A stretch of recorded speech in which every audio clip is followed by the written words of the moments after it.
Tên này là lấy đúng quân của người đăng ký nhé. Lấy đúng quân là lấy đúng người của người đăng ký.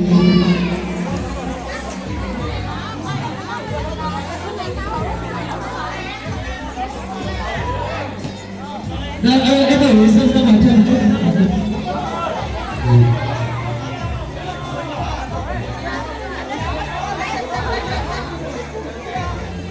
Tất cả ra ngoài một chút nhỉ.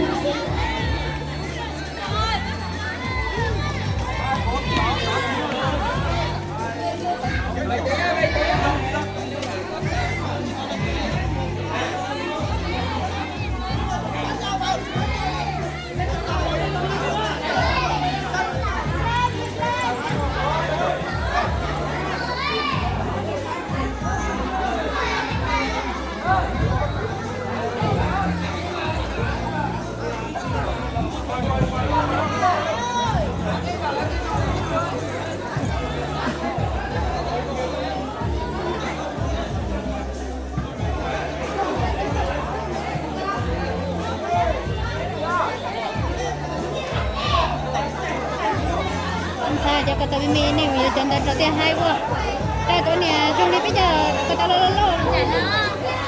nói chưa cái tiền nó lô chỉ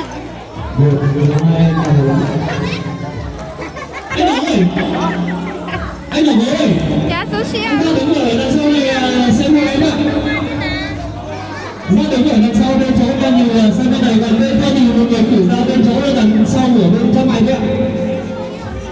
Tất cả khán giả chúng ta sẽ tránh ra bên sau chút ạ.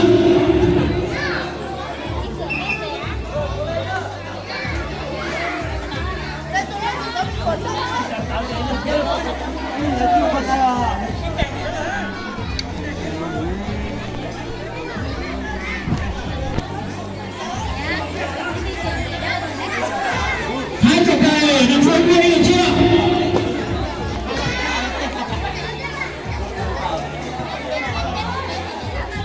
Dịch dân bên bên phải một chút nữa, dịch dân bên trong này thì lùi dây một chút, lùi dây để cho mày một tí nữa. chấm mày đi tờ ăn gì nữa tờ cái Chúng ta không lùi dây nữa, được chưa? Chúng ta chuẩn bị sẵn sàng căng dây đi ạ. Dịch dân mà cho mày một chút nữa, lùi để cho mày tí ạ.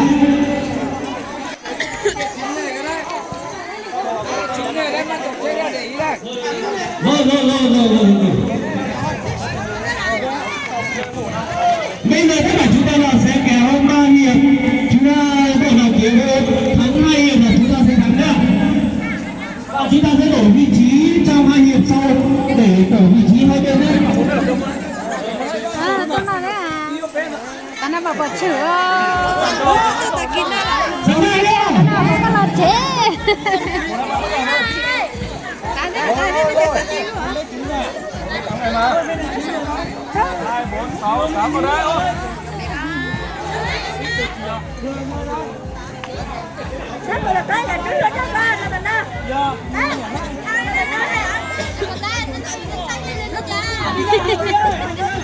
tao tưởng nó chỉ qua cho trôi à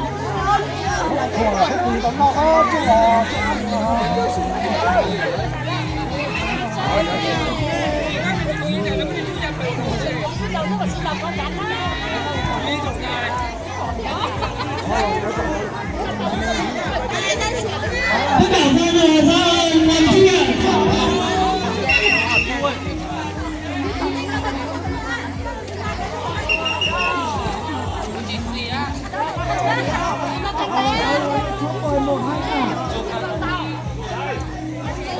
Tất cả chuẩn bị sẵn sàng.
这个记录大的点了。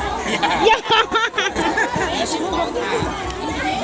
我那都不看了，跟我们的女孩大家是有